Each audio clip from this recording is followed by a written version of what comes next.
Oh, you don't got to switch me to switch. No, that's my position to see if I go too far over. Oh, yeah. See what I'm saying? I got you. So, yeah. I got you.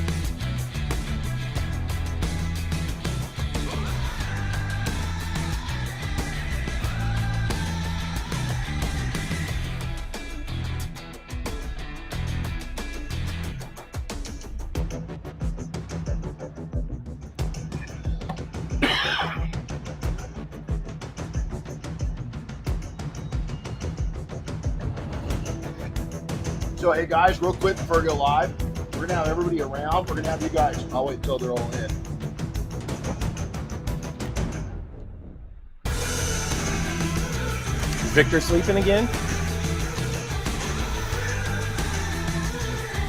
We're gonna bring you guys all over here pretty quickly. We're gonna start.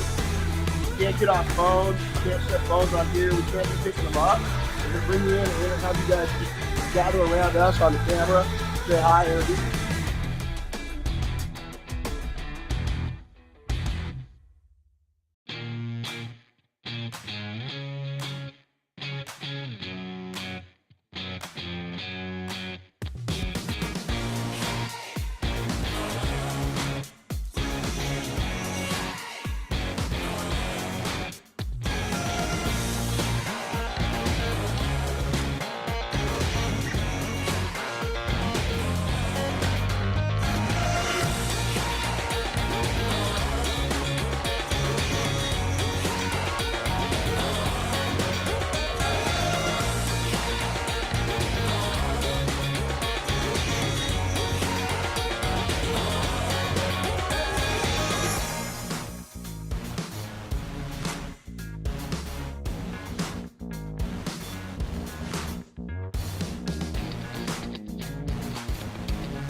Hey guys, welcome Renny Doyle podcast. We got something different this week.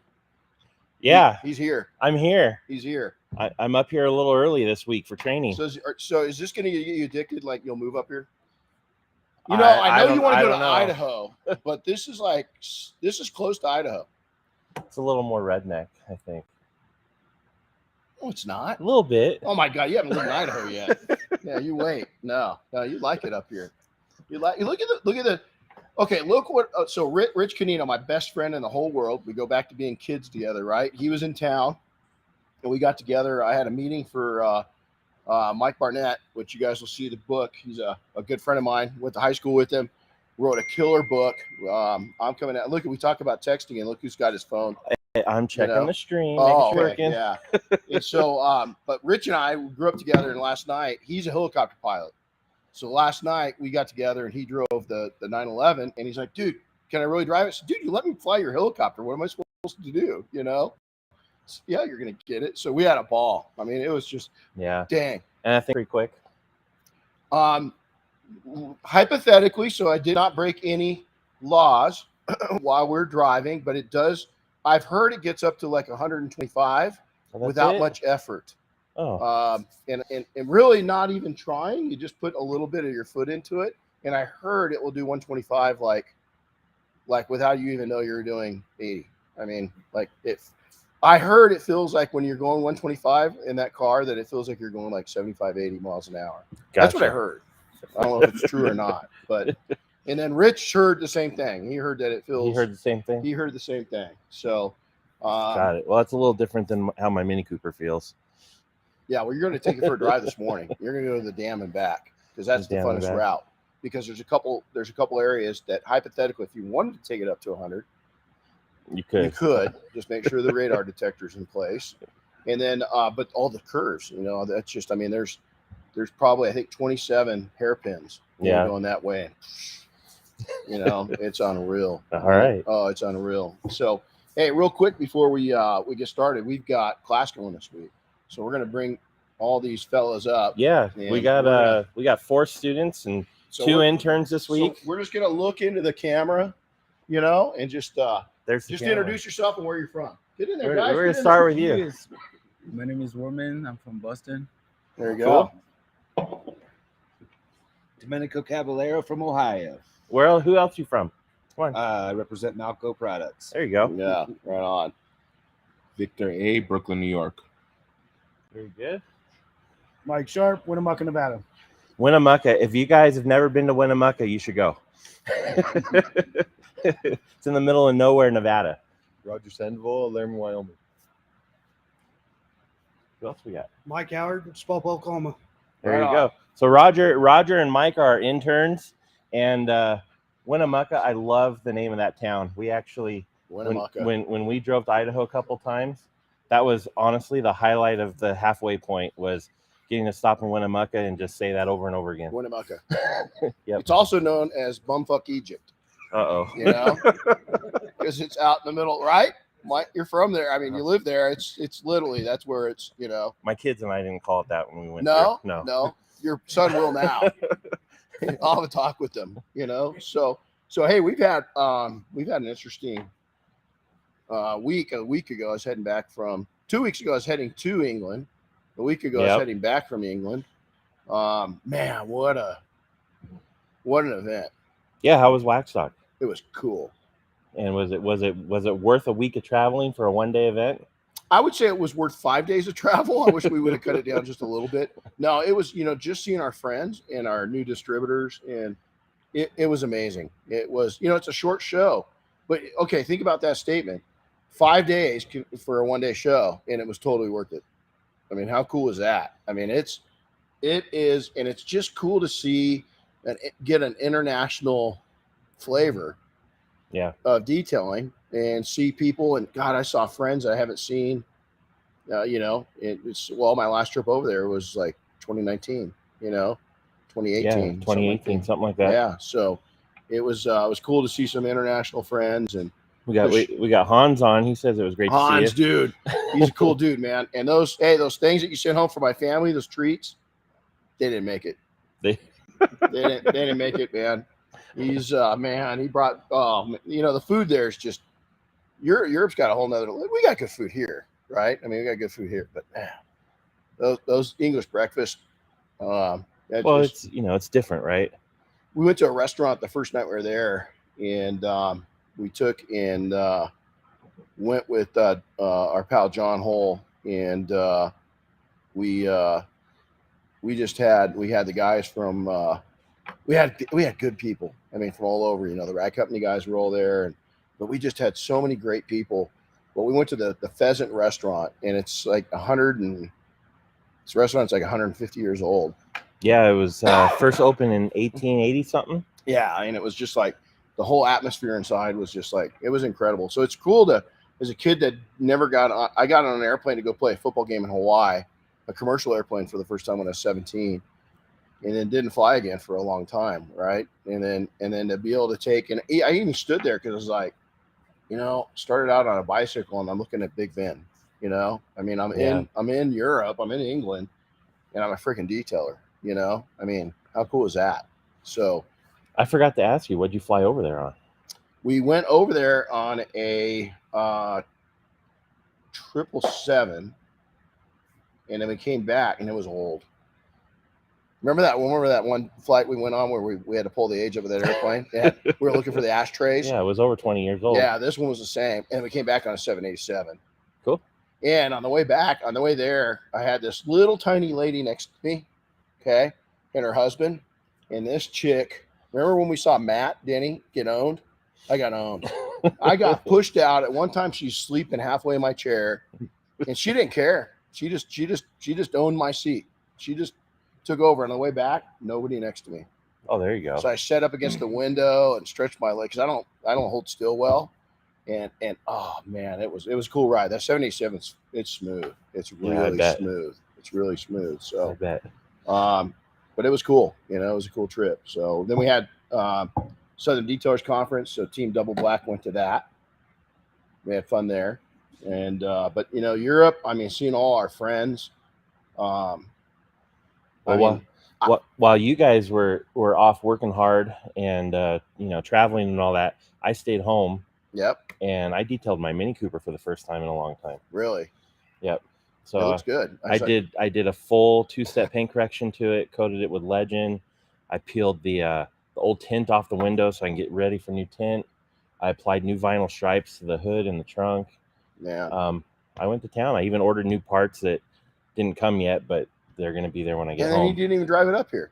I didn't drive up here. It's too clean. Oh, come on. Come on, man. You got to drive that thing, man. You got to drive that thing. Yeah. No, it was good, man. I mean, I go back, the SDC looked challenging, I think, crowd-wise, but the industry got together. Yep. We were talking to somebody that might represent a brand that's here right now that said it was a little vendor bonding time, but the vendors got close, But, it's a growing show, right? I mean, it's a new show. I think it's only the second or third time it's happened, and it hadn't happened last year. It shut down the year before that. So right, we'll see what happens, see what happens. But I am 100% addicted to wax stock. It will happen again. And I would love to see us bring not the industry from here. I'd like to see more Americans over there because it just gives you, the Europeans market stuff. Oh, man, some of the mobile rigs I saw were you think like our new mobile rigs here, you see some of those really fancy ones being built, they outclass us, man. Yeah. They got some rigs that are unbelievable. They like to customize them and slam them a little bit. They do. Well, everything. The vans, they got different vans, right? Right. They can go into the Ford dealership and create a customized Transit that's got this body kit on it, a Euro kit on it, Yep. Kind of like a 911 Euro kit. Oh, and plus all the other manufacturers have cool vans over there. They do. Volkswagens and everything. So that Audi, the new one that's coming out that we're talking about, the RS. Yeah, the RS3. Yep. They have it in a wagon, and it's not coming here. Yeah, no, never does.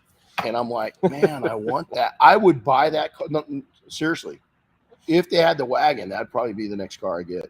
But they don't have the wagon. No wagon. No wagon. Americans don't like wagons. They like their SUVs. Dude, I love a wagon. I just love a crossover wagon or something like that. I think but you see those things everywhere, right? Over there, it's just amazing. So hey, today we're going to talk about leadership, and it's on the heels of talking about followership. Excuse me, getting over a head cold. So a lot of people, I got some people questioning, well, hey man, I'm an entrepreneur. I don't need to follow anybody. Man, I don't agree at all. And don't get confused with being an entrepreneur and a business owner and a leader. When you start a business, it automatically doesn't check a box that you're a built-in way. You might not be an entrepreneur yet. You're going to learn to be, and you might not be a leader yet. And I can tell you, born leaders, there's people I think that have characteristics of leadership, maybe they're born with, but you got to develop them. It's just like Michael Jordan. You want to talk about a guy that's athletic? He's athletic, but he didn't come out of the womb and get an NBA contract. I mean, he was cut from his high school team, So why makes you any different being an entrepreneur, a blue-collar entrepreneur? You got to go, just because you start something doesn't mean you're a leader. Just because you've been in business 5 or 6 years and you've got one person, that you employ doesn't make you a leader. On the other side of it, coming into business being new doesn't mean that you're not going to be a great leader. And so a lot of people underestimate their abilities, but we're going to talk about that. And at the end, I'm going to tie the two in. But, we just got a Bob Phillips with P&S this morning. I sent him notes, and he sent back a response. And what did he say? That response. Oh, do I need to pull that one up? It is. I know what it is. Do you have it memorized? Yeah, I got it memorized. Basically, he said, hey, I think good leadership is that you're constantly pushing other people forward. There's so many people, and you can read exactly what it says if you want to. I think it'd be worth it. So Bob, I really like the business owner.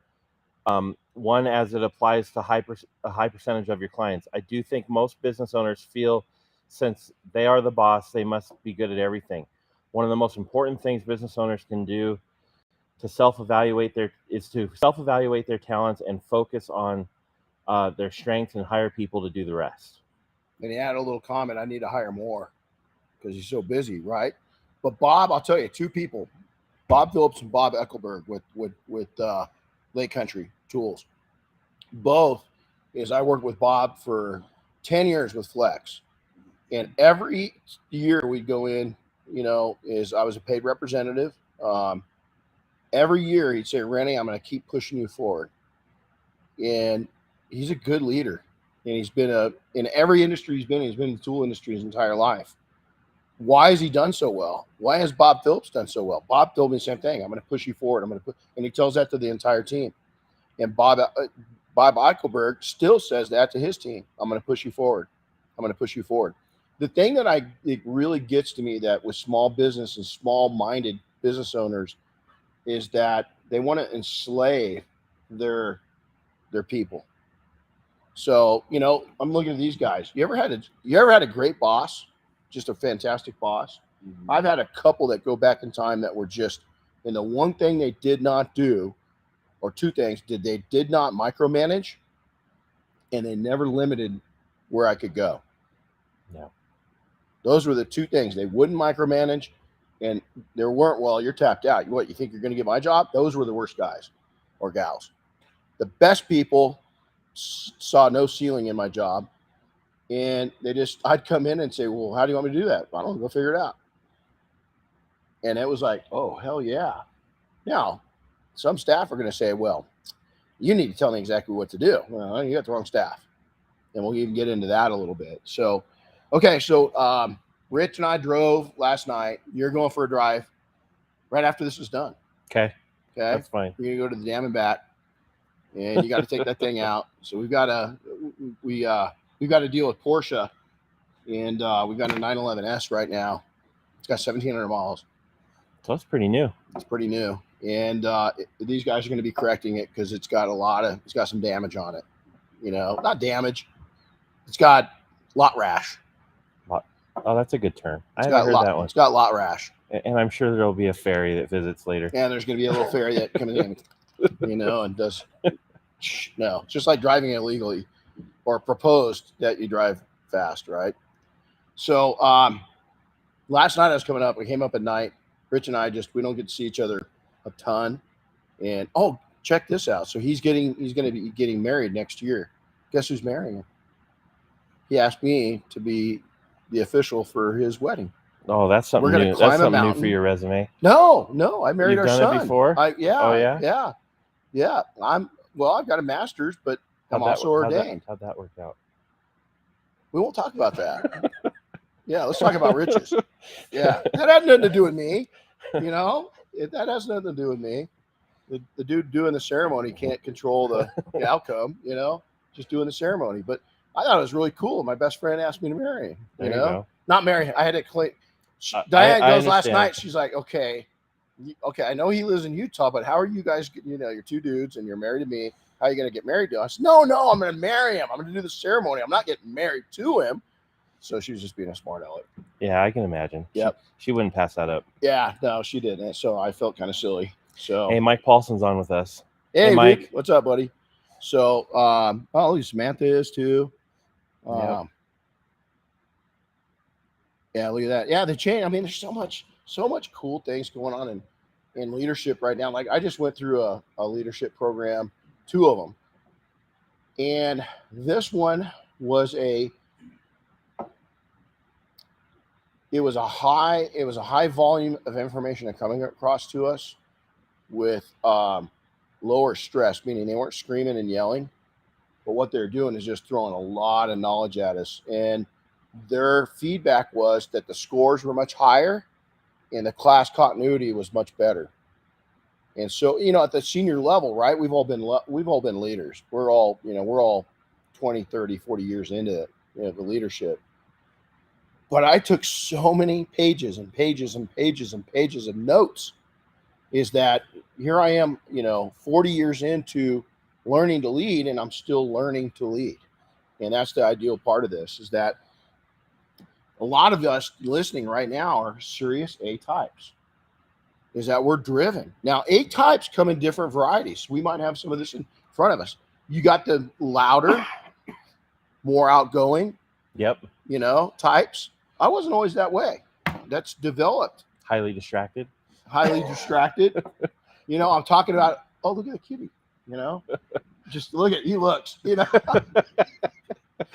Okay, driven A-type personality right there. We just found out. This side of the room didn't look, one side of the room did. So we know who's what. So I feel your pain. There you go. I'm with you. Chris didn't look, none of you guys are freaking stone.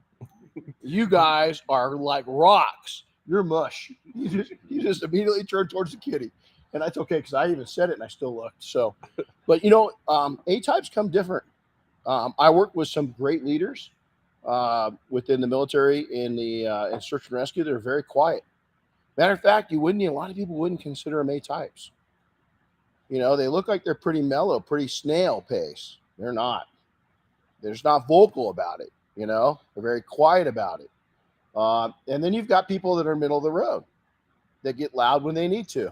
And they get louder the longer they work with somebody, Sometimes.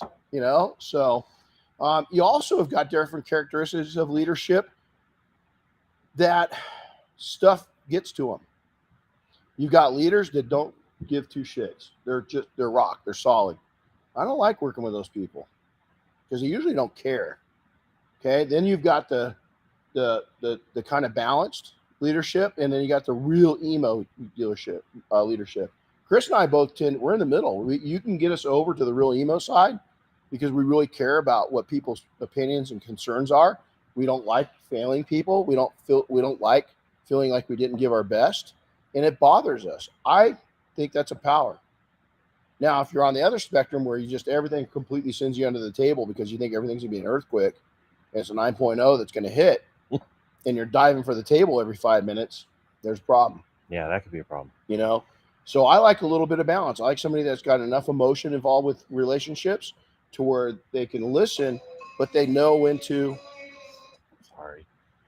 We talked to these guys about silencing their phone and not being a distraction. I set an alarm days ago so I could check into my flight tomorrow. I'm glad that's a priority.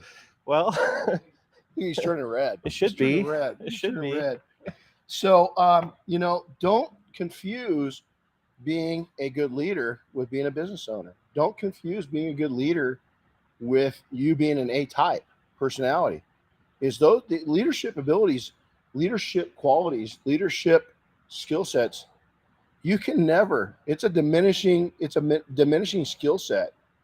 And if you've only got one person, are you a leader? Yeah. Even if that one person's you and you're working in your company, you've got to lead you. You've got to lead your customers down the road that you want to lead them. You've got to lead your local market down a way that perceives you. How are they perceiving you? Those are all leadership skills. Now, that changes when you start getting staff in there. It changes is when you get involved in a group. These guys are all just coming into the mafia, the detail mafia. It changes when you come into the industry. You're in an industry already. How are you going to lead in that industry? Are you going to lead by good example? Are you going to lead by heavy-handedness? Are you going to lead by, we're going to talk about screamers. We're going to talk about greed leadership. There's a lot of greed leadership out there. We're going to talk about what that is and what it means. How are you going to lead? What's the example that you've had in your life? Have you had, I think my grandma, my mom were I would say my grandma was a leader. My mom was, she played a different role. I think my grandma was definitely hardcore Italian, and she definitely led. But she didn't lead with a lot of soft emotions. I always knew she loved me because she told me constantly, but she didn't have a lot of empathy for anything I was going through. Is that if I was going through some stuff, she expected me to, okay, come here, baby. I'm going to get you through this. Okay, big hug. Okay, are you over it? Let's move on. And that was her leadership. There was no carrying me through something. It was, hey, you're going to be okay. This is what you need to do. Now go do it. And if I came back and said, man, I'm really having trouble. Why? Why are you having trouble with this? Pretty simple. Get over it. And so I've carried that on leadership. I don't have a lot of, if it takes, I'm a very emotional person, but if there's a ruler of measuring patience on that, mine's a measuring stick, not a tape measure. It's this long, and There's only so much to measure. there's only so much, and then I check out of it. Okay, now that's a good quality in some forms, but it's also a bad quality in others. I got to check myself, and I'm still learning through that. So what's that part of? And we're going to get into that, of checking yourself. So, hey, I thought this was cool real quick, by the way. So Samantha was paying attention 2 weeks ago, and she just wrote this in. She goes, not just in your job, but in everyday life and how you do exist. Do you know when to lead and when to follow? A good leader knows when to follow. absolutely. Absolutely. And we're going to jump into that. And here, Samantha's you talk about Cal Fire, huge fire agency here in California. And she was way up here. I mean, she was up on the food chain. And as a female, to be up on that food chain, and Samantha, I'm not sure how old Samantha is. I'm going to guess in her 40s, I think. Probably. She's one of those that she carries her age pretty well. So she doesn't look her age, but to go through as a female in the fire agency and reach the rank she did and to say what she just did is, again, females a lot of times will have it. They lose the testosterone. Us guys have got to project that testosterone. And there's a time where she'll bring the testosterone on where it scares me a little bit. Where I know when to back off with Samantha. Does that make sense? Us guys need to learn that same thing, and we have a harder time with that. And so, business owners are great at assuming because they own a business, they have to step up to that leadership role, and they got to do it right now. Let me talk to you. We need to learn leadership. It's a skill set we need to continually learn. We need to practice leadership, good leadership. And you must develop our skills as a leader is by becoming a student of leadership and then actually leading. One of the best things that you could do as an entrepreneur is getting involved in a board of directors for a nonprofit organization. First, get on a committee. Okay, we've got that within the Mafia even. But you get involved. So where did I get involved is in my 20s is on search and rescue. Is I got on the board. I was a pretty capable technician. They put me on the board, and my first one was I was a training officer, believe it or not, just about 3 years into my career because I was so creative with my scenarios. Is I'd go out and really scout out my scenarios, and I'd make them a little crazy, is we would actually take and harness in and put people on the side of a mountain that we had to actually go pull them off. So much so that those standards, there's no way I could do that level of training today. There's just no way that it would be allowed. And we never got anybody injured. But where did I learn that from? Guys that did that to me coming onto the teams. The next thing from there is I became a leader, and I was voted in a team commander at like 26, one of the youngest. Dave Guthmiller is another really young one. Good friend of mine, another mentor of mine. And so when I got in and made that team, made that position, I did good at it, but I made some really big mistakes too. Is that I quickly realized that as badass as I am on the mountain, I'm not quite as badass at leading people on the mountain. And matter of fact, at one time, I was on a mission, and I damn near could have got everybody killed. And we had somebody else come on scene, somebody that was, pretty high ranking. They didn't step all over me. They just pulled me aside and they said, hey, this thing you're about ready to go on has got some FUBAR points, right? You guys know what FUBAR is? We'll talk about it after this. I'm going to get in trouble if I say it. It's the F word, up beyond recognition. So the F word in that. So he says, I don't want to step on you, but I'm going to step in. Here's what's wrong with this. And as he's talking, I'm shutting up. I'm listening. Okay. I'm a follower. Technically, he outranks me, but I've got final say, right? Two things could have happened. What could I have done? I could have just had my pride in the way, my ego, and just said, hey, no, I'm the commander. This is what we're doing. So I listened to him, and I went, the two words came out of my mouth next, oh and shit. Okay? The next words out of my mouth were, what would you do? What did I just do? I learned. And what did he just do? He didn't make me look foolish in front of a whole bunch of people. He trained and mentored me. So I said, hey, here's the deal. Guys, get in here. Bob's going to take and run us through. He's got a good plan. We respect him. You guys all respect Bob. I respect Bob. He sees some things I didn't see. He sees some things that you guys didn't see. We're going to go off his plan. Bob presented his plan. I said, you guys feeling it? They're like, oh, yeah, we like that a lot better. I could have easily really screwed up at that point. You've been on that. Could have easily screwed up. At first, was my ego a little ruffled? Yeah. At first, just for about a nanosecond, I was like, hold on, man. I'm the commander. Why is this guy coming to me and telling me what to do for this long? But then I settled down, controlled my emotions, and listened. Opened my ears up, shut my mouth, and listened. Okay? Now, that happened a couple other times where I didn't take that advice. Most time it worked out great, but there's a couple times it didn't. It didn't, but it wasn't near a life or death situation that first one was. And so statements I hear that I want to address right now is, I'm only a one-man shop. That's okay. You're going to lead your customers to you. You're going to lead your customers to the right decisions. You're going to lead your entire market to a new level of detailing. You're going to take and lead the industry locally. You're going to become a leader within your local community of small business. You're going to become a voice of small business. You're also going to become a voice of showing people what detailing truly is. They probably haven't seen your degree of detailing. And if they have, it's been a small exposure compared to all the bad examples. So you're going to be a leader. Don't think that because you're a one-man team, you can't be a leader. You can, but you got to develop your skills. I have a small staff. Most of us do. I had a staff of 30 plus. That's a small staff. Now, when we got to the mafia a few years ago, 100 and some strong, I sat down and I analyzed everything. I looked at everything and I went, this thing's going out of control. And why is it going out of control? Because I don't know how to lead an organization this big. I've never done it. I didn't know how to lead an organization of 30 people. How am I going to lead an organization of 100 plus? And so I went to people in the group that did. And now we have leadership that leads the group, not me.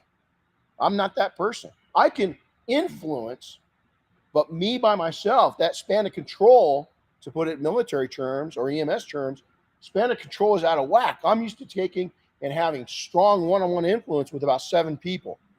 Okay, so underneath me, I've got 7 people that report to me. They each got probably 7 to 20. Now, my boss has got 300 and some. But you know what? Who's got his ear? Me and a couple other people. That's it. Not all 300 and some report to him. Does that make sense? And so you've got to get that under control. I have multiple locations. That's okay. I want multiple locations. Okay, 1.5. Let's talk about half. I have multiple locations. You better have a serious leader at each one of those. Because if you're trying to be the key leader outside, not have that ain't going to work. You got to have somebody that's got your ear from there that really is an outstanding leader that you trust, and you give total control of that business over to them. I want multiple locations. Okay, that's great. I did too. The downside of that is I wasn't ready to give control up to those locations is I wanted it my way, exactly my way. It's okay to have an SOP. It's okay to have systems and processes in place. The problem is that a lot of people aren't willing to relinquish control of that over to somebody else to run it for them. Are you ready for that is the question. And lastly is that, how do I find people to hire? You shouldn't have to find them. They should be finding you. Yeah, we've talked about building up your culture in such a way that you're attracting people. That's it. And so as you attract people, is we used to put, I remember the first couple of years we're in business, we put a help wanted ad out. And man, it was a bad experience. And I said, hold on. How do we find people in the military? How do we find people in search and rescue? How do police departments, fire departments find people? You don't see ads out there too often for those jobs. You do. There's recruitment and stuff, you know. But what does the military do? Depends right now. The Army's not doing it. I'll tell you one of the biggest ads for the Navy right now, Top Gun. It was when it came out in '86, and it is now. You look at a promotional, what is that? It's a sales tool. Well, make your job look cool. Who are you going to attract? People that love cars. Tell them. Who's the Navy attracting right now? People that want to become fighter jet pilots. Who are they going to get? The majority of people are going to be the guys that are launching those, the men and women that are launching the airplanes, the men and women that are working on the airplanes, and the men and women that are working on the ships that launch those airplanes. Because you got to remember, I can't remember what I used to know this a few years ago when we were sending a lot of people off to war, but I think it's for every foot soldier carrying a gun in the field, it's like 10 soldiers that run support jobs. That's massive. Think about that. On an aircraft, it's probably 10 times that. Yep. It's probably 100 to 200 people. For every one of those pilots, there's probably 1 to 200 airmen or sailors doing a job just to get that one pilot off the deck of that aircraft carrier. Because who's steering the ship? Who's making the meals? Who's doing the laundry? Who's cleaning the toilets? Who's working on the airplanes? Who's fixing the tires? Who's cleaning the decks? Think about all those things, okay? That's all got to come into your mind. And here is the other thing. Do you know what I was doing before this class came in? Cleaning toilets. Guess what I've done twice since you guys have been here? Went in and tidied up the toilet. You guys are actually pretty clean, you know? We don't have any serious leakers, you know? But I enjoy that. Is that I like to have a tidy place for you guys to go potty, you know, and myself. I like to have a clean restroom. I love going into a facility with a clean restroom, whether it's a restaurant. I won't name it. I walked into a restaurant not too long ago. I went into the restroom, and I'll never go back. I'll never go back to that establishment again because the toilet was it was nasty. Well, their employees are using the same restroom, right? Yep. My food, them, no, not going to happen. Not going to happen. So how do I grow big? First off, you got to attract the people. Second off, you got to be able to lead those people. Third off, you've got to develop leaders under you. And sometimes those leaders are going to be advisors. That's what he is to me. That's what Diane is to me. Is only Bob. Bob's got a whole, the president of the United States. I don't care who he is, who she is. I can't wait to get a female president. I'm ready for that. The right one. The right one. The right one. I got a couple of mine. He or she's got advisors all around him. All around him. He or she doesn't make that final decision. The Prime Minister of England doesn't make they're getting intel from everywhere. They've learned to be followers when they have to follow and then lead when it's expected of them. They've got to come out and make a decision and lead. But they step back and follow the experts that are around them, follow their advice, then step forward and use the information they gathered, the intel they gathered, to make wise decisions or the best decisions they can. So let's go off of this, is skill sets of true leaders. Selflessness. You can't be self-serving. You have got to take the worst leaders I've seen And unfortunately, I know some right now in business. They're not good leaders. They're horrible at it. And unfortunately, what do you guys think they think of their leadership skills? They think they're the biggest, baddest mofo leader that's ever walked the planet. Okay, and you can see them from a mile. At least I can now. I've really matured in the last 3-4 years of being able to.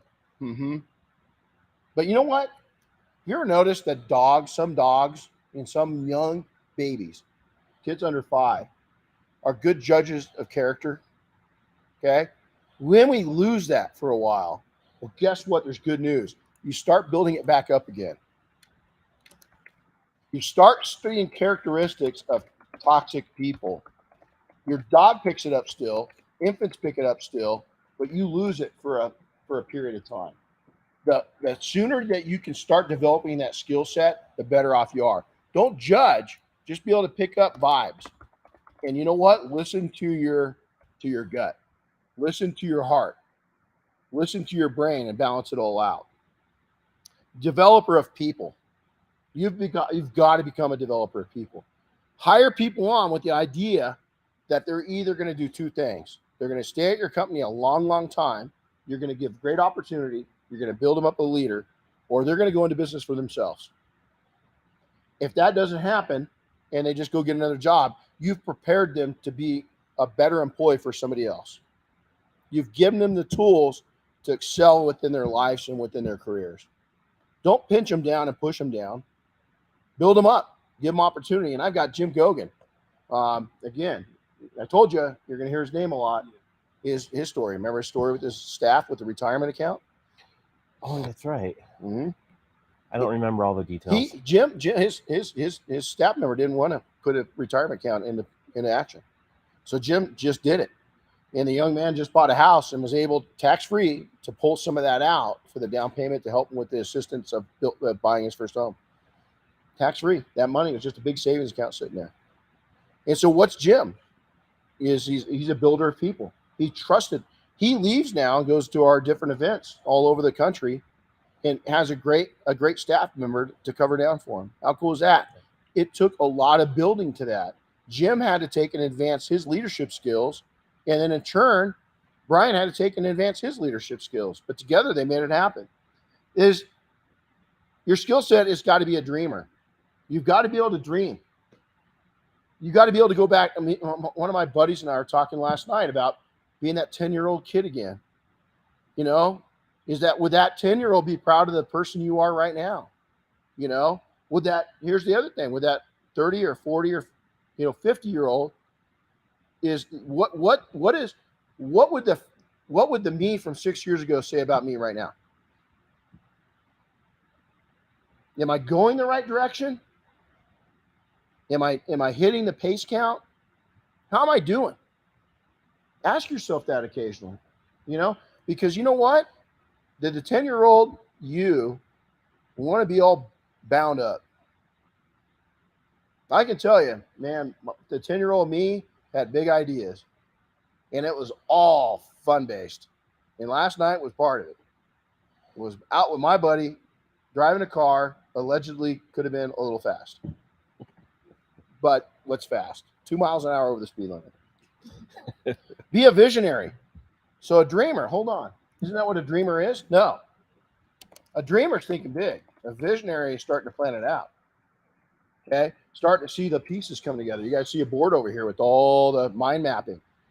That's not my dream board. That's I already dreamed all that stuff up. That's starting to visionize it. That's starting to put it all together. And then an executor. Okay?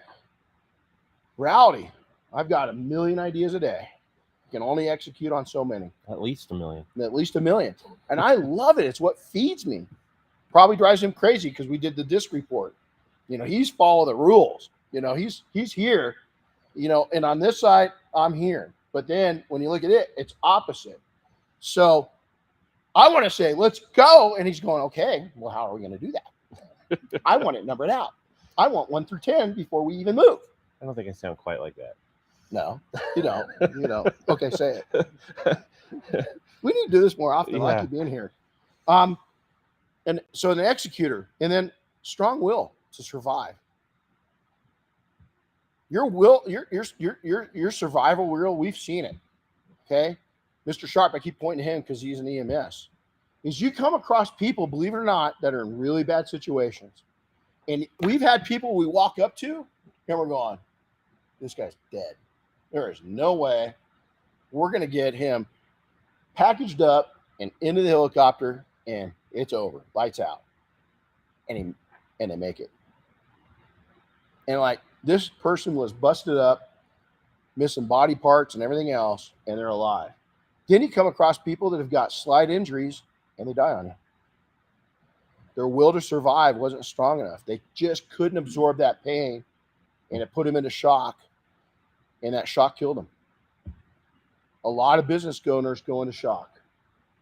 They're just freaked out. And if they only knew you're coming around a corner, Jim Gogan, see, I told you I was going to mention his name.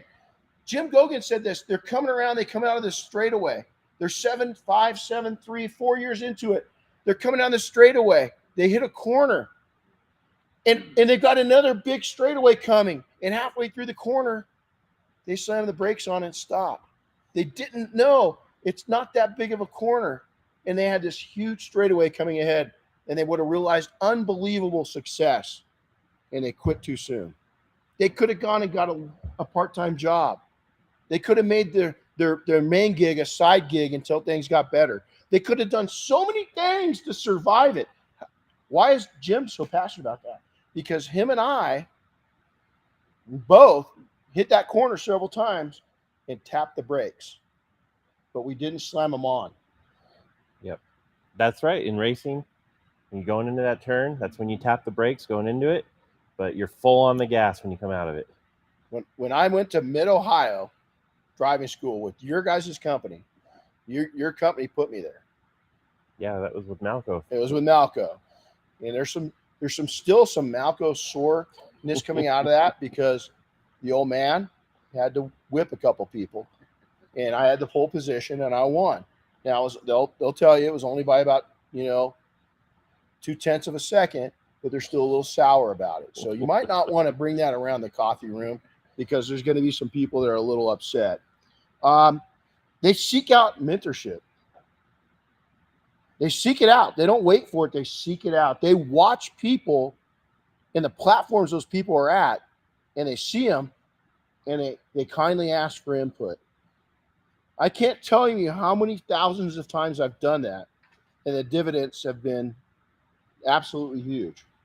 It still happens. I'll never stop seeking out knowledge.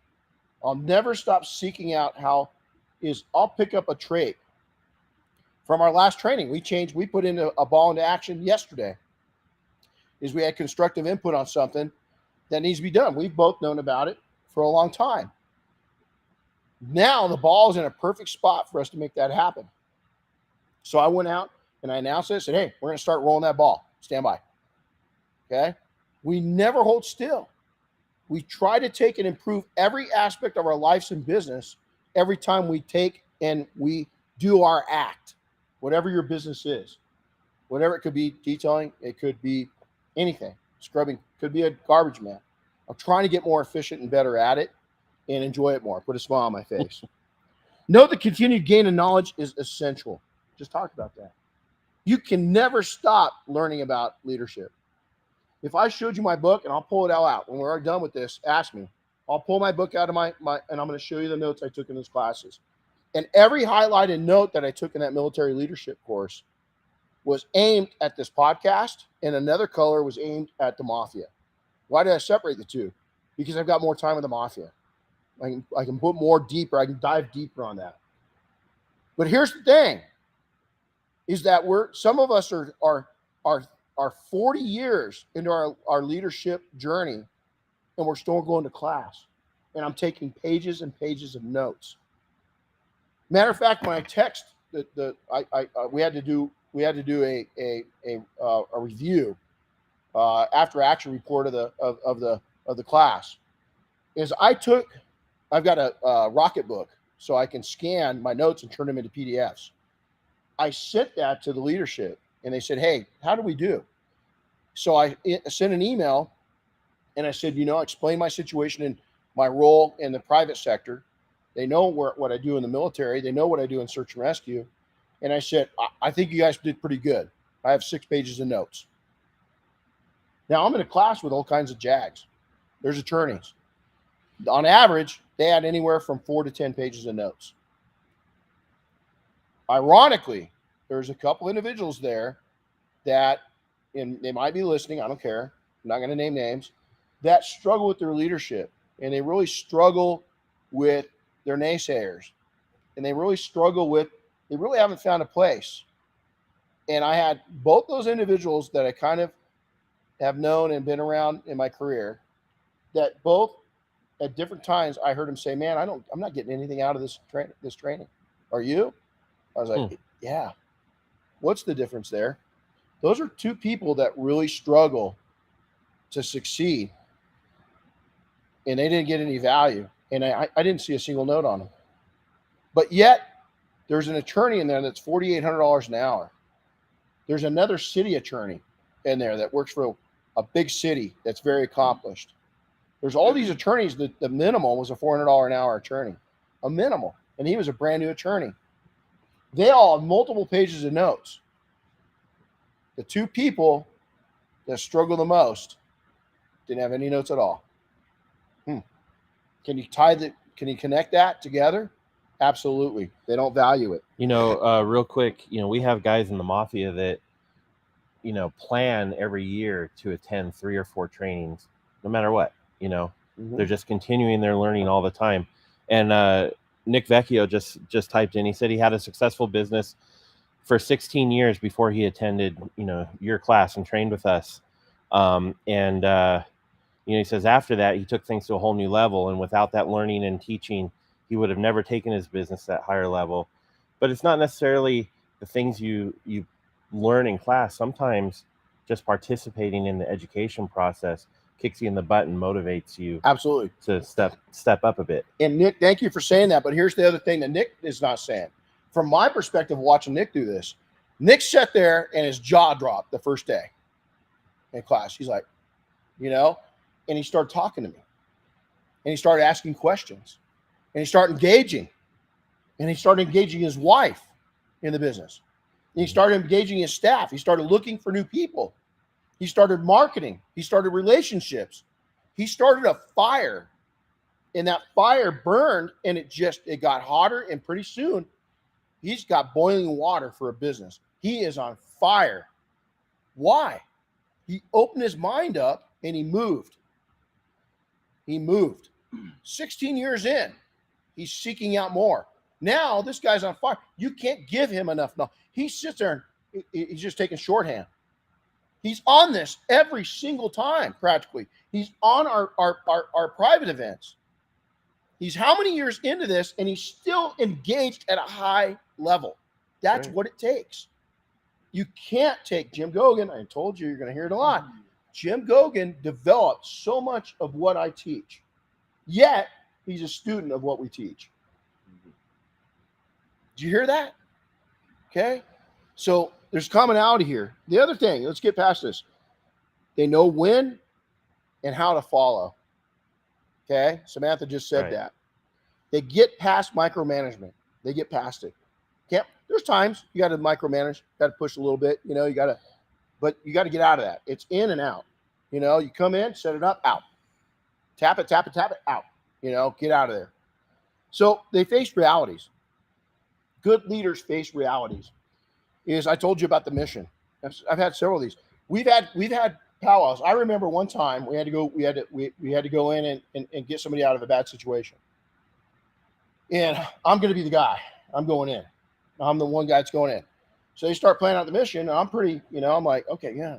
And they say, okay, we're going to do that. I said, hold on. Say, what? What are we going to do? It was something I was a little uncomfortable with. And so they go, well, we're going to do that. I said, well, why are we going to do that? And they're like, well, we think this is the needs, this is the mission, this is good. We're going to be successful at. And I was like, okay, so what's the danger level on this, man? GAR report. Okay, green, amber, red. I like green and amber. We go into the red stuff and they say, oh, this is definitely red. We're not going to get out of it, but you're the only one big enough that can take and pull this dude out of this situation.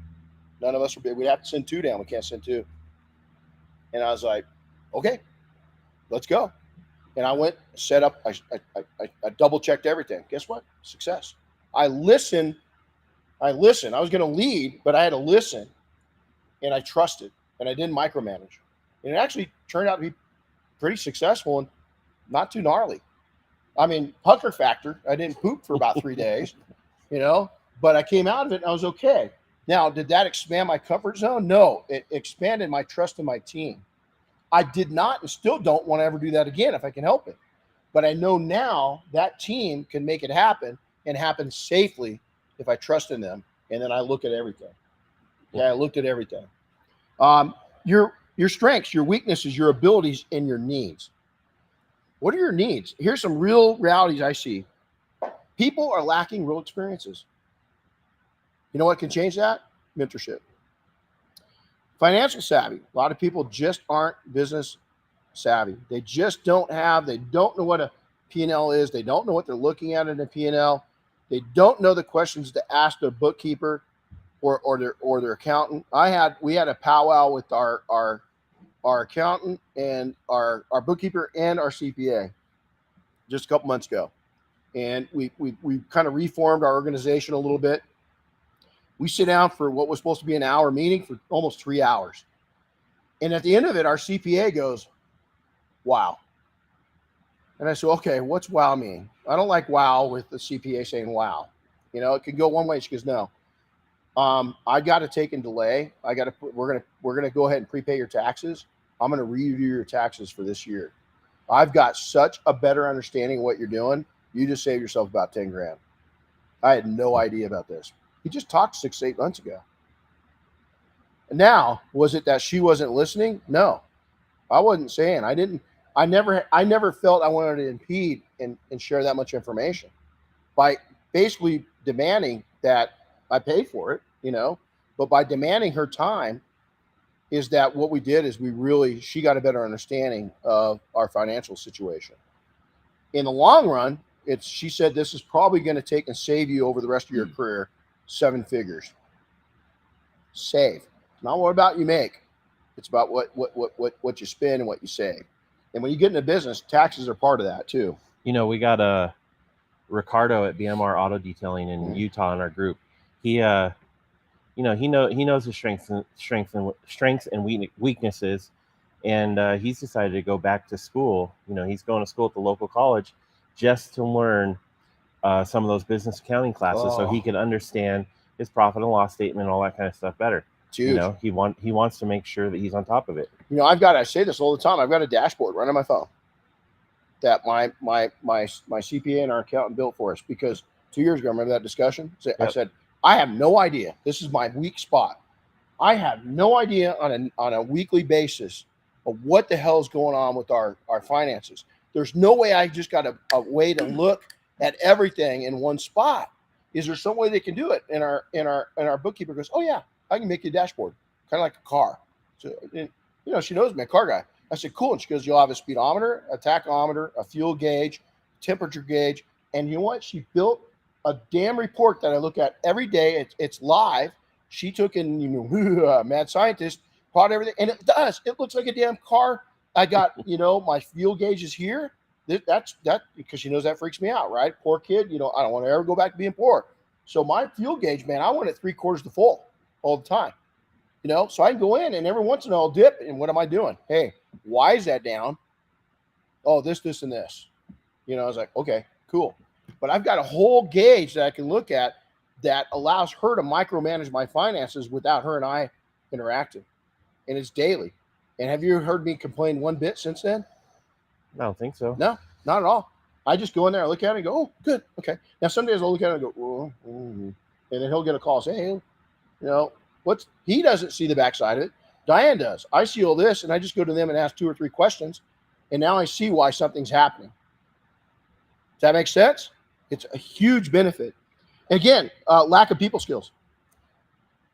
I mentioned Toastmasters.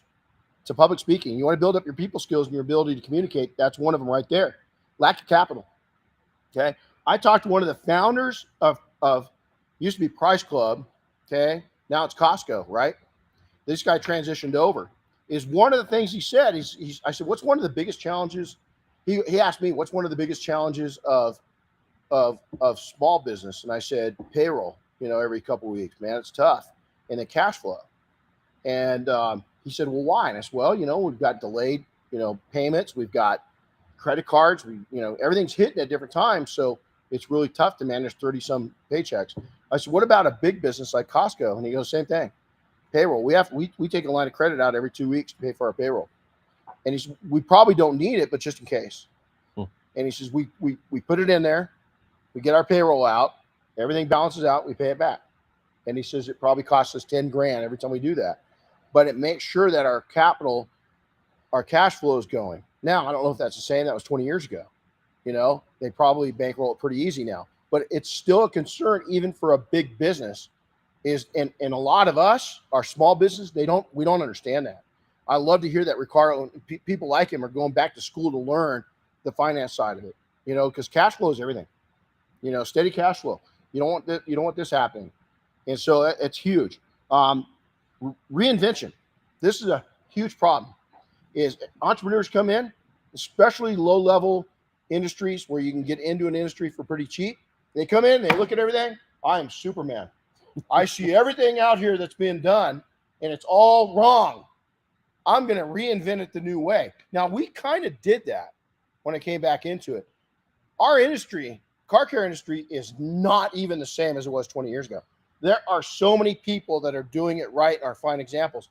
Back then, you got to remember, man, we were like going back to the ancient American tribes. I'm talking to Jim Gogan via freaking smoke signals. There was no internet. It just was coming in.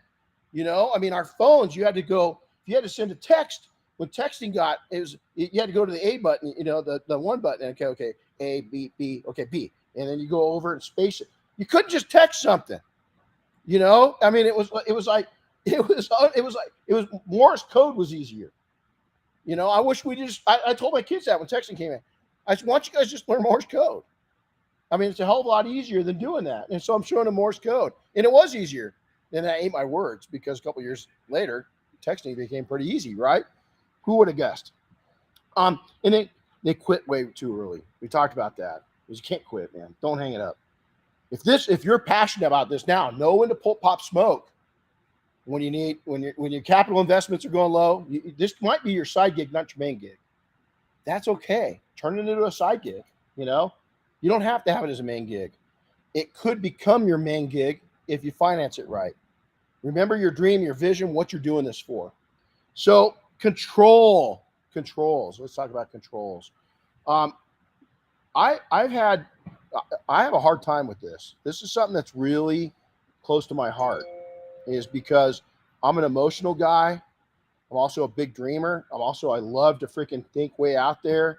I'm a visionary, in a lot of things. I'm really a good executioner on things, but I have a tendency of having too many things I'm working on at once. Okay. So I've got all these great, let's do that. I say yes, way too easy, but your emotions is you got to learn to control your emotions. Him and I'm going to group him into this, is we have a real hard time with that. Both of us are not good at that, is we take things really personal, and if we know somebody's unhappy, we can't just look at it on how to fix it. We take it a little bit as, oh, damn, I failed somebody. No, you didn't fail them. Yeah. You didn't fail them. Just fix it. Or if it's just not reality, tell them. The other thing we don't like to say is no. It's a real hard thing to say to people for both of us. Okay. Diane's a little better at those things than either one of us, So I'll go to her and I'm saying a hard time. Oh, come on. She didn't say that, but she'll back me back down off the edge, and we've gotten better, especially in the last few months, I think, of backing each other. Like yesterday, we had a little bit of a situation pop up and we kind of backed each other off the edge and we came up with a solution. We're like, damn, did we just do that? We're big boys now. We just went for slip-on diapers. We don't have the attachy things anymore, Seriously, it is fear, controlling your fear. Okay. Fear is one of the most amazing emotions because fear can save you, it can kill you in business and life. Because again, we talked about your will to live. We come across somebody that's injured really badly. If their fear level is just spiked and you can't calm them down, they could die just from that. Business is the same way. If your fear level is so spiked that it's paralysis by analysis, and you just keep analyzing, you just keep running through the what ifs, all of a sudden the entire pack just ran by you, and you're never going to catch them. Is that I'll never forget Harley Davidson came up with a commercial years ago, and there's a grandpa sitting there with his grandson, and there's a motorcycle comes by, and his grandson says, "Granddad, did you ever have a motorcycle?" And he goes, grandson, wind in my hair and going out on the open road, seeing America, on a motorcycle, nothing like it. And the grandson goes, "Did you really like it that much?" And he goes, "Grandson, I had to buy siding for the house.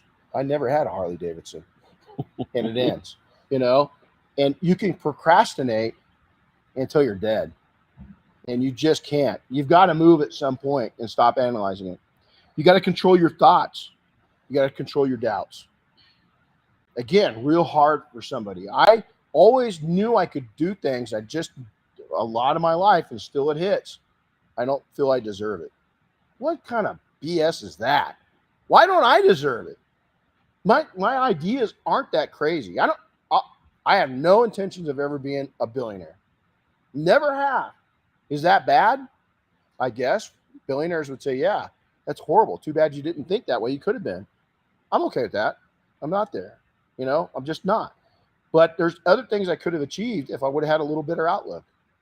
We were sharing yesterday about a good friend of ours. I won't mention this guy. Might not have the story 100%, but he ended up getting a 911. It was kind of his life car, and he picked it out the color he wanted, and he picked out the accessories he wanted, and he got the exact car, and it was just slightly used, which was a little better because it saved him a little bit of money. But I thought it was really cool that he tied it into a goal, and that car, not his last car, but it was his supercar, so to say, a 911.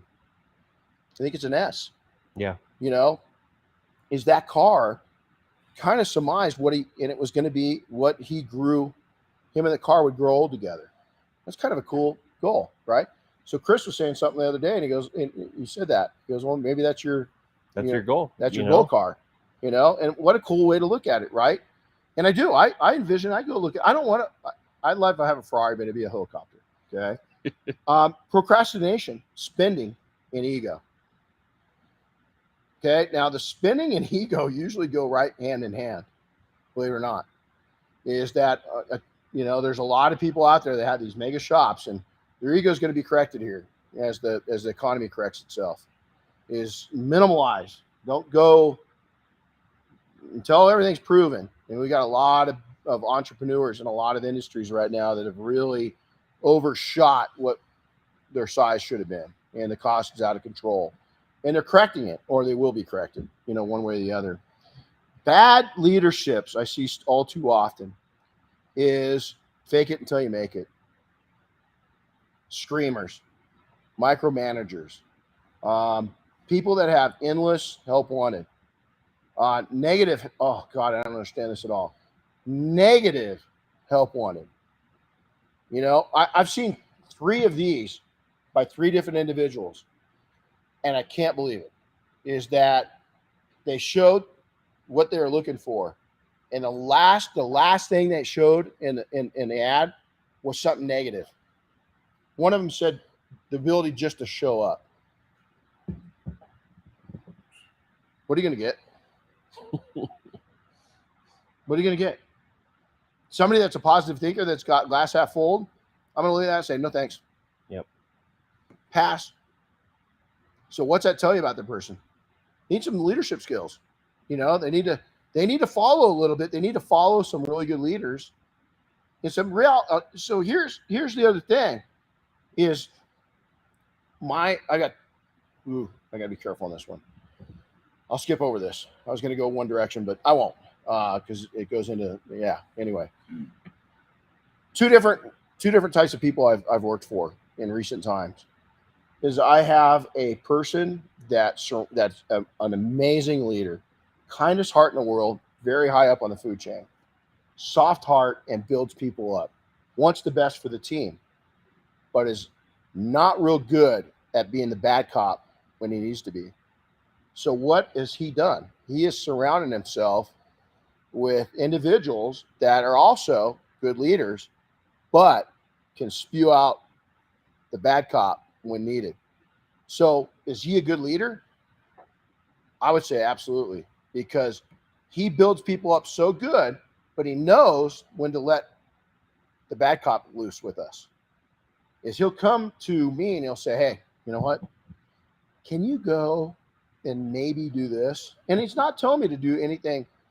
He's got a great warm soul. He knows that there's times I don't, and I'm okay letting loose on some realities. He's not that guy. He's a great leader, but he's not that guy. Guess what he does? He pushes that down to his other leaders. It's amazing. I absolutely love working for this individual. Then we come off of another leader that, hey, how you doing? Buddy with you. And then talk shit about his team behind their back. Say bad things about people. That didn't last long.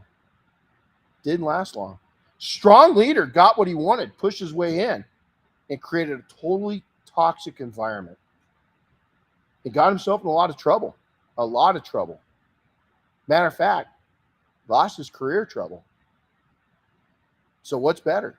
I'd rather work for the nice guy that has people around him that will say the truth. Okay? And he trusts in the leadership. One person pushes all, doesn't matter what. Matter of fact, this person's not Caucasian. And he's a he, not a she, and he's not mixed up about it, but yet he pushes female leaders forward. He pushes Caucasian leaders forward. He pushes black leaders forward. He doesn't care if you're yellow, white, green, orange, purple, or confused on your sex. If you're good, he's going to push you forward. If you're not, you're talking to me or one of the other chiefs. And you're probably not going to be with us anymore. And I like that kind of leadership. He's got a great team around him. Now, staff issues. Readership versus leadership. A lot of people have never heard of greetership. What that is a term that we coined years and years ago for company owners that they're the only ones that are going to make any money. Is they going to keep you right where you're at. If you're one of those, good luck. Because greetership's not going to work. We talk about his goals every single year since the year he started. We had a 5-year plan. This year we sit down and I always ask him the numbers, right? Mm-hmm. And I said, okay, to keep track on that 5-year plan, where do we need to be this year? He tells me, and I said, okay, go. And he goes, what'd you tell me? When I said, okay, go. Let's go to that. You remember what you said? I said, are you sure? Yeah, are you sure? It's a little bit of a jump. I said, yeah, let's go. Why? Because I trust him and I know I'm going to push him a little harder. He's taking on a little more, emotions. But yesterday showed us we got our Pampers, we got our pull-ups up. We're doing better. We're both we're getting a little thicker skin, but we're working through and resolving problems and not just putting our head in the sand or not just getting so emotionally wrecked by it, because we're actually finding solutions and helping people and helping us and then helping you guys. How cool is that? And I'm, 150 years old and he's not, but he's not a spring chicken anymore. No. And we're working our way through problems. Even at our age, we're learning as we go. We're getting better and honing in our leadership skills. So the screamer, the boss-tude, meaning I'm the boss attitude, doesn't work. My way or the highway. What did I tell you guys? I'm going to make suggestions. You make decisions. You're going to take what you learned with Diane yesterday on the interiors, and you're going to blend it into what you do. Simple as that. You're not going to do everything by the. Now, some people will. Some people will want to take and do it by the numbers. Other people say, well, you know what? I like that, but I'm going to do in my market. I have to change it a little bit. That's cool. The ever running help wanted ad. It's just a revolving door of people. There's a problem. Culture problem. Culture. Huge culture problem. Huge leadership problem. We ran help wanted ads once. And I never did it again. In any company I've owned. And the reason why we never did get it in is because we saw the people coming into our establishment. And then we had several businesses at the time, not just within the car care world. And I went, oh my God, the hills have eyes. I mean, we got every freaking weirdo. I didn't want some of those people, I hate to say it, I didn't want them in my shop. I didn't want them in my establishments. And so what we did is we said, I had a powwow, company powwow. We came together and I said, listen, who here feels that we pay pretty fairly? We give good opportunity. Every hand came up. Never seen one of them. I said, okay, recruit friends. Here's why. If we hire one of your friends, I'm giving you a $500 bonus. Never had to run an ad. The other thing is Jorge, best guy we ever had to this day. Love everybody that's ever worked for me, but Jorge was badass. Kind of McDonald's, Diane did. Went in there. So she goes, go check this guy out. Walked in there. I walked in when he was getting his butt chewed from a customer. McDonald's. Imagine what they go through. He's just getting it, and I watched him, and he smiled, and he took care of it, and you could see he was getting abused, and he didn't come out with attitude. He had a smile the whole time. But here's the thing. When that customer engagement was done, I wanted to see. I was like, oh, wait for it. I'm looking at my ice cream. Wait for it. He's going to come over, and he's going to go off in Spanish. I understand enough Spanish. Let's see what he didn't. He didn't. He went to his staff. He briefed them on what went down, and he went on to the next customer. And I went, that's my man. Right there. And I walked up to him, and I said, hi, I'm Diane's husband. What's it going to take to hire you? I know Diane already made you an offer. And he goes, are you serious about the pay? And I said, no, we're going to start you $2 more an hour than what we already quoted you. I watched that. I want you. 2 weeks later, he's working with us. You know what I even love more is he says, okay, but I can't start. I got to give these guys two weeks notice. He's working at freaking McDonald's. They probably don't give two shits about him. And the kid wanted to make sure he gave him 2 weeks notice. Did that lock it in even more? I couldn't wait for those 2 weeks to end and get him going. Simple as that. The thing I didn't do with him was micromanage him either. Internal countercultureism. Countercultureism, what is that? Simply said, your culture sucks. Now, that might be from the leadership. It also might be from the leadership allowing it to happen. And I'll tell you, it happens in every organization. It happens in every company. It happens. You're going to get people that are cancerous, that are counterculture. They're going to see what's going on and not like it, and they're going to start whispering. Mm-hmm. You need to get that gone, and you need to get it gone now. Now, if the person can correct it, great. But if it can't be corrected, end it right there. So it starts with you. Now, I've seen owners that are that way. You screaming at employees and giving them orders. So I'm going to give you two scenarios. Okay. Hey, Chris, if you could, let's get all the stuff behind the Chevelle. Let's get that just relocated. Okay. There's one scenario. Hey, when you're done here, get over there, move all that shit. I want you to take the chairs. I want you to stack it on the north side of the wall outside. I want you to take the fan, relocate it over to that corner, but I don't want it by the compressor. I want it right between the two. And then the tables, I want to go over to the right of the chairs out there. Okay. When can you get it done? What's the difference? I gave him an assignment, told him to handle it. If he doesn't do it right, I'll give him an input later. Let people make their own decisions, and usually they'll make the right decision.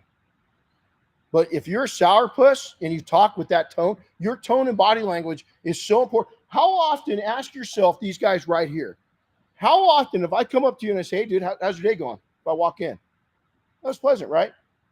If I walk in and walk by, morning, what's that set your day up for? I almost said something else. What's that set your day up for if that's your boss walking by and acting like that? Your customers are going to get treated like you treat your staff. That's leadership. It's all into leadership. Okay, let's wrap this up. We're going to go into coming down through. You've got to be able to pull yourself into leadership and back into followership at a moment's notice. It's constantly. You're not going to always be the leader. A good leader is going to step back and say, oh, you have an idea. Run with it. Go. Show me what you got. I don't understand this. He's going to step back, going to observe, watch that, and say, ooh, that's good. Let's go. I like that. He or she's going to take and adopt into what that person just showed, and your whole SOP's changed. Okay? In business, gave you the mafia example. I don't know how to lead a business. Like, matter of fact, a lot of people don't realize this. We got an entire guidance board, if you would. They give us advice. We take the actions they suggest. We're just a vote. We don't have the final vote. I could. No way. I'm going to do that. These individuals got a lot more combined experience than I do. Okay. He'll take and I'll run things by him. Hey, what do you think of this? Man, I don't like it. And there's every once in a while, I'll push through and I'll say, hey, no, we got to do this. Most of the time, I don't. I'll take his advice because I asked him for a reason. That's his specialty. I'm not going to, if he says, no, man, that's a bad idea, I go back and say, okay, let me process. Yeah, that was stupid. You know, what the hell am I thinking? And vice versa. Followership leadership comes in and out. Military, and I don't talk about it a lot, is that I'm up there. Is that I'm a subject matter expert. It's called a SME. Is that there's a time I push my voice. But if I'm talking as I was last month to a 2 or 3 star general, I've got to present it and bracket it in the right terms. But I had an opportunity where we kind of had a shit show going on. And so the general came up to me. My bosses were right there. I'm on the top of a horse. And he goes, hey, Doyle, man, how'd this thing go? I said, well, General, once we got through the shit show and we kind of fixed the problems that we were having on our own, it's been good. But it was a shit show up until that point, General. And you could see my bosses going, oh, no, you know. But here's the other thing, is they quickly realized I was just telling the truth. There's a reason I wear that rank. And it's not to take and kiss butt and tell them lies. They need to hear that because we can't make the next mission better unless they know it. Did I throw anybody in front of the bus? Only if they weren't telling him the truth. Not my problem. And you know what? Never got corrected. I handled it with good bearing. I told the truth. I didn't over or under exaggerate. Actually, I backed off. Could have said a lot more. Well, the fact that we didn't have toilets in place, we didn't have any water for our horses were contained for another 2 hours after they're supposed to be out here after a 9-hour trip. Yeah, it was a fucked up mess. I wasn't supposed to say that. Foobar. It was a foobar. I could have gone there. That would have been wrong. Now that's undermining leadership. You got to know the difference. Search and rescue. Is there so many times I've led missions. And I'm looking at you because you're we're brothers, right? I'm on a team of 3 or 7. That's usually just seems like that's the magic number. Is that I've got my comms guy. I'm not going in his or her business. I've got my technical person. I'm a rope dude. I'll make a big knot that will not break. But if you want me to set up a Z line, I can do that. If you want a 9-point Z line or what do they call that? 9-to-1? Yeah, not me. Not your guy. You need a bailout location where we just got to get out of there and repel real quickly? I'm your guy. But my technical guy, all I'm going to go do with my technical expertise, my SME, my subject matter expert, I'm going to go check the safety on that. I'm going to ask everybody on the team should go check the safety on that. That's not overstepping. We're going to let him or her set that system up, but then I'm just going to check it. My meds. I'm an old medic. I know the baselines. I'm going to go to my medic and I'm going to say, dude, what do you need? What do you need? Hey, I need a ringer right now. Go get me this. Go get me this. Go get me this. I'm a good gopher at that point. That's my value, is assisting that medic that's there or that doctor, whatever it may be. Is I am not the medic. I'm not getting into his or her business. Is they are the leader on that segment of this mission. I'm not. I'm definitely not going to get into an argument with the pilot. Now I might give input off of it. I might have input if they're going to insert me in. I might tell them, hey, I'd rather be inserted here. Can I go in here? That's where I really want to go. Him and her are going to go, yeah, or man, no, the winds right there are nasty. Okay, cool. Got your input. I'd really still like to go there, even if it's a little windy. I don't mind going a little windy, even if can you get me within 6 feet? A lot of people want to do a step off. Can you get me within 6 feet of the ground? I'll jump. Yeah, I can get you there. Okay, I'll jump. It's worth it. I don't want to have to go back around that way for whatever reason. So at all of these different levels, business, SAR, military, my family life, our relationship, your guys as an industry, is I'm a leader. I'm also a follower. And I know how to go back in and out of both of those things at any given time. And I actually really enjoy the followership part of it more than I do the leadership. I love seeing young people take the lead and me be able to take and watch and grow as a leader by watching their leadership abilities. It's just magical. And I'll tell you what, when you take that attitude, you become a much better leader, but you also start enjoying following a little more. Followership, everybody thinks it's a bad thing. I got to be a leader. No, man. Both of them, it's an awesome ride. Learn to enjoy both. All right. Anything else to add? I think that's it. These guys got to go learn some more stuff. They do. We went a little long today. A little bit. But you know what? It's an important topic. So, hey, if you guys didn't catch the last one on followership, go get that. And that one was like two episodes ago. Yeah. So go do that. And then, because we did I do one? We didn't do one last Wednesday. No. Yeah, we missed out because I was you were on an airplane. Yep. So, all right, guys. Well, hey, go be kind to each other and take care. Thanks for coming in again. If you have any topics you want to talk about, we need to know about it. We'd love to hear it. Make sure to share, tell somebody about it, and then make a comment below. And go out and have a powerful day. Take care, everybody. We'll see you. Yep. See you guys. Okay. How's